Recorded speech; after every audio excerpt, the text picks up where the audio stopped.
In today's video, I'm going to teach you how to cancel meeting in Outlook. If you've scheduled a meeting and plans have changed, the right way to remove it is to cancel it so everyone gets notified and their calendars update automatically. You can only cancel meetings you organized, so make sure you're acting as the organizer for this one. Start by switching to the calendar view in Outlook so you can see your schedule. Locate the meeting you want to cancel. If your calendar is busy, use the calendar search or adjust the date to find it more quickly. When you see the meeting, double-click it to open. For recurring meetings, Outlook may ask whether you want to open just this occurrence or the entire series.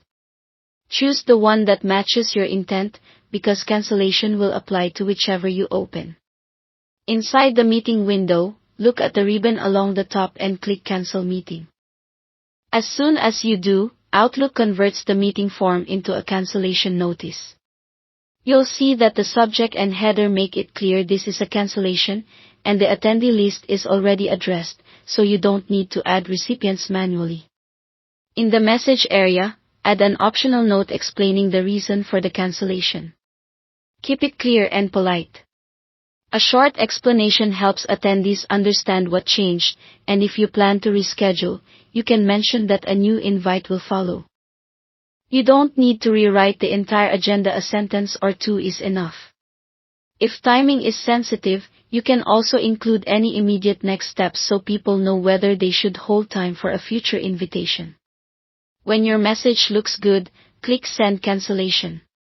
Outlook sends the notice to all invited attendees and removes the meeting from your calendar. As people receive the cancellation, it's also removed from their calendars.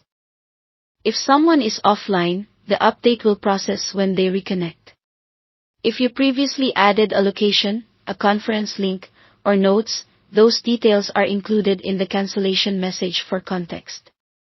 A quick tip to avoid confusion: don't just delete the meeting from your calendar, because that only affects you and does not notify attendees.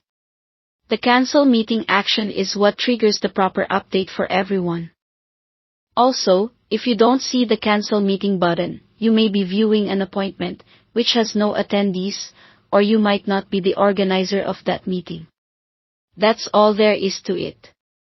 You've successfully canceled the meeting, notified everyone, and kept calendars clean and up to date. Thanks for watching.